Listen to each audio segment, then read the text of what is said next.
दोस्तों, सब्सक्राइब करें आध्यात्मिक हिंदू यूट्यूब चैनल को और बेल आइकन को प्रेस करके ऑल पर क्लिक करें।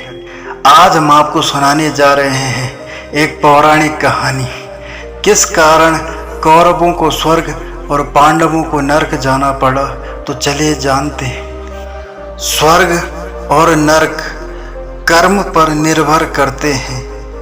युधिष्ठिर को छोड़कर चारों पांडव और द्रौपदी को नरक की प्राप्ति हुई, क्योंकि उन्होंने अपने धर्म का पालन सही तरीके से नहीं किया। केवल युधिष्ठिर को ही स्वर्ग की प्राप्ति हुई। कौरवों को स्वर्ग की प्राप्ति इसलिए हुई क्योंकि वह सभी युद्ध में लड़ते हुए वीर गति को प्राप्त हुए। जब महाभारत की शुरुआत होने वाली थी, तब अर्जुन और दुर्योधन दोनों ही श्री कृष्ण से सहायता मांगने गए। तब श्री कृष्ण ने दुर्योधन को नारायणी सेना और स्वयं दोनों में से एक चुनने को कहा। तब दुर्योधन ने नारायणी सेना तथा अर्जुन ने श्री कृष्ण को चुना।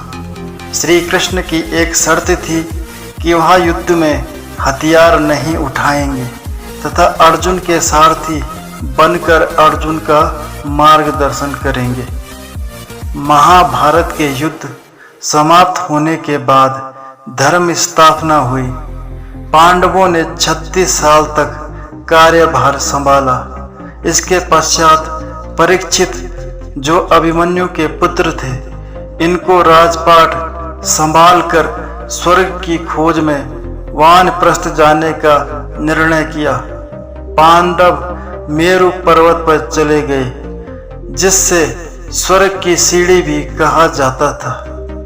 जब पांडव स्वर्ग प्राप्ति के लिए जा रहे थे, तो एक कुत्ता भी साथ हो गया था।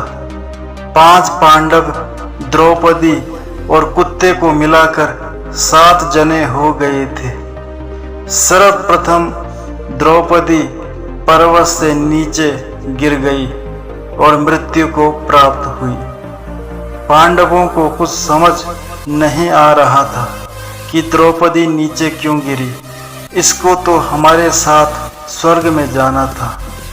यह कहा जाता है कि द्रौपदी को नरक इसलिए मिला क्योंकि द्रौपदी का विवाह पांडवों से किया गया था, लेकिन द्रौपदी केवल अर्जुन को ही पूर्णतः अपना पति मानती थी। और जब द्रौपदी को पता चला कि कर्ण भी कुंती की संतान है, तो द्रौपदी के मन में कर्ण के प्रति प्रेम भाव आने लगा। यह सब द्रौपदी के धर्म का हिस्सा नहीं था, इसलिए द्रौपदी को नरक मिला। इसके पश्चात सहदेव की पर्वत से गिरकर मौत हुई और नरक की प्राप्ति हुई। बाद में नकुल पर्वत से गिरे और मृत्यु को प्राप्त हुए।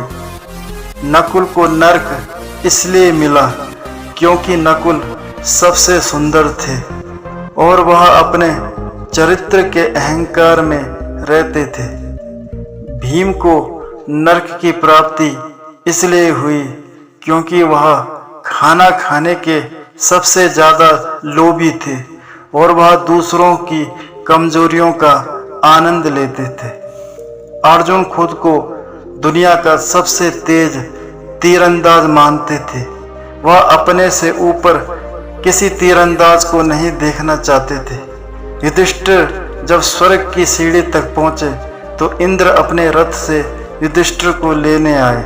युधिष्ठिर स्वर्गलोक में गए तो वहां पर कौरवों, द्रोणाचार्य, भीष्म सभी को देखकर इंद्र से सवाल पूछा कि मेरे भाई कहाँ हैं। तब इंद्र ने कहा कि यह सब कर्म पर निर्भर करता है। इसके पश्चात इंद्र युधिष्ठिर को नरकलोक लेकर गए और अपने भाई और द्रौपदी को दिखाया।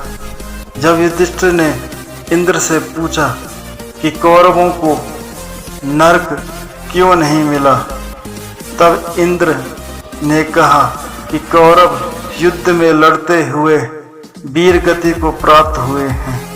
वह युद्ध से नहीं हटे, वह अपने कर्म पर अड़े रहे, इसलिए उन्हें स्वर्ग की प्राप्ति हुई।